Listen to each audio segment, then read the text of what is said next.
The book is called The Song of Achilles. It's a retelling of the mythology around the ancient Greek hero Achilles from the perspective of his best friend and lover Patroclus. And the novel follows the two boys from their early friendship when they're really quite young, all the way through their deaths in the famous Trojan War, which Homer covers in his Iliad. Well, the real true story of the book goes all the way back to my childhood.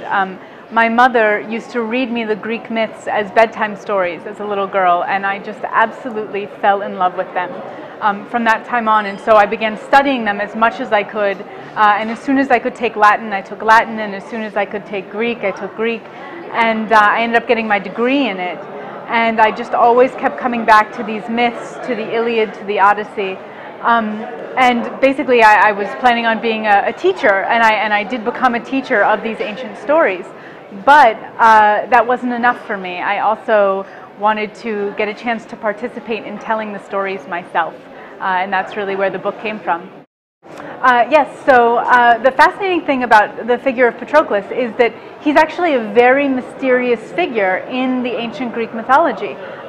So in Homer's Iliad, it begins with Achilles. Homer's Iliad is very interesting because it happens in the last year of the Trojan War, and it actually covers a very short period of time. The Trojan War in the stories was 10 years long, but Homer's Iliad is just a short period of time in the last year. And Achilles has gotten into a fight with another one of the Greek commanders. And Achilles has said, I'm refusing to fight for the Greeks anymore. I'm going to sit in my tent all day until everyone apologizes to me.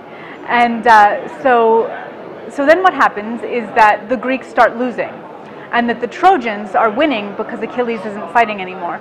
And things get very, very bad for the Greeks. And eventually the Greeks sort of go to Achilles and they say, please will you fight again? And he says, no, I will not.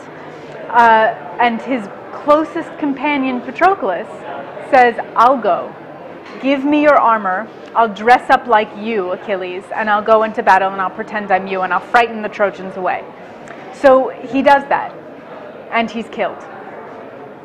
And Achilles' grief at that moment is absolutely overwhelming. It is completely just destroys him. He's destroyed as a person, and he's angry, and he's weeping, and suddenly, even though he has said, I will not go back to battle, no matter what, now he's ready to go because he wants to avenge Patroclus. And so for me, what I was interested in is that Patroclus' death, and Patroclus as a character, is really the center of the story of the Iliad. His death is the point on which the whole plot turns. But he's a very mysterious character. There's just very, very little bit about him. So what I wanted to do in this story is I wanted to explain who this Patroclus was. I wanted to figure out who Patroclus was and why Achilles loved him so much. Oh, yes. So it is a homosexual relationship, that the two of them, although the idea of homosexual and heterosexual is a very modern term, that in the ancient Greek world, it was really more, sexuality is much more fluid than that.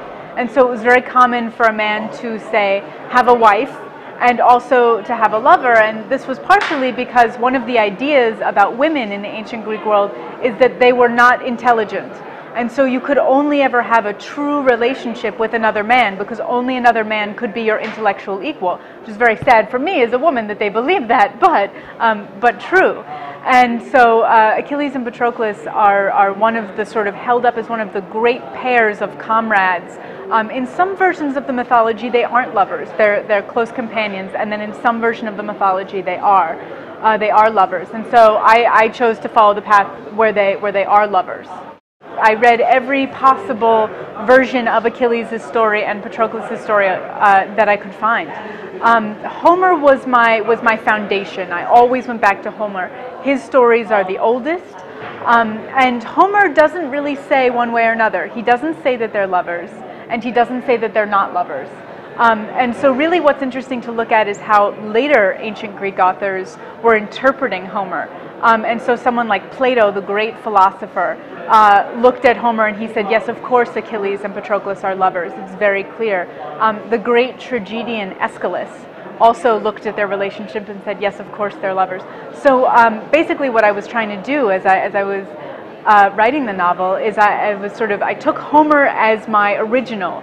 but Homer doesn't fill in a lot of stuff, and so I went to sort of the later authors to find everything I could. I even went to Roman authors. Virgil and Virgil's Aeneid was a huge, huge influence on me in writing the work. So I sort of tried to find everything I could and then put it all together. Well, I like to think that I did the research in the best possible way, which is I did it not knowing I was going to write a book about it.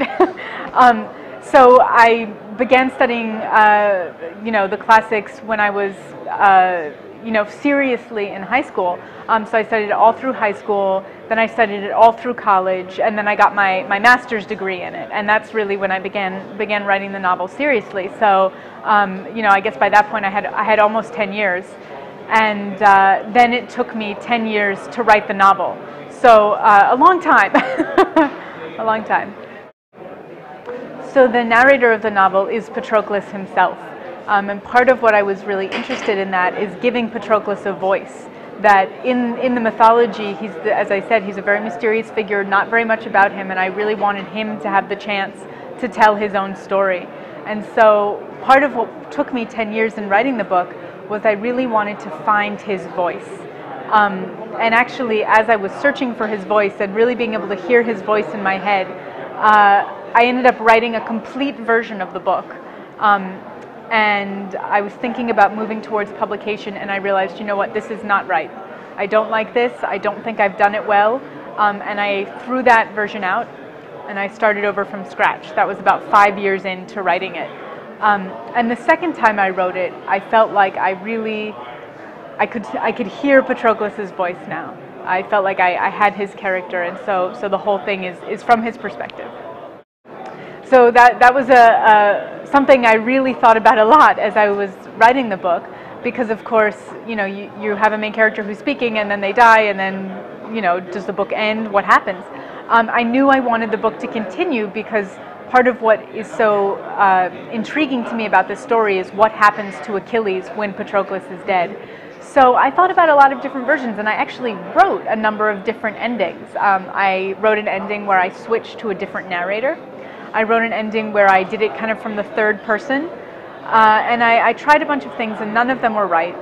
And what I realized was that I still wanted Patroclus to speak, and I was helped to understand this by the way the ancient Greeks viewed the afterlife.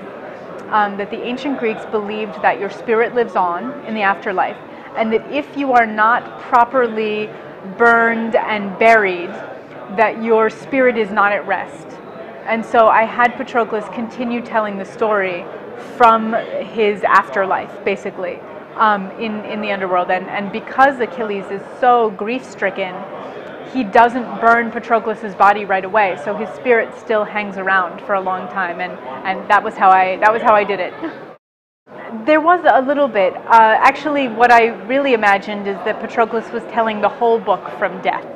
That the whole book. I don't want to spoil too much, but that actually the whole book is. But I did imagine that the part where he was narrating, where he's narrating events that he lived as a human mortal on this earth, have a different tone to them than events he watched from the afterlife. And I think as a spirit, you're much less connected to the physical, sensual world, and so that section became almost like poetry. That it's not quite, it's much more kind of hallucinatory, almost dreamlike. Well, I hope that my book can serve as an introduction, I think, to the Iliad. I also hope that it can serve as a way to make the myths feel personal. That I think one thing that kind of I'm always sad about is that sometimes these myths can seem kind of old and boring and dusty, and they're not at all. But if you don't have the context for reading them, I think they can really seem that way. And so I hope that this book will help make the myths feel alive and vibrant again. That was my goal.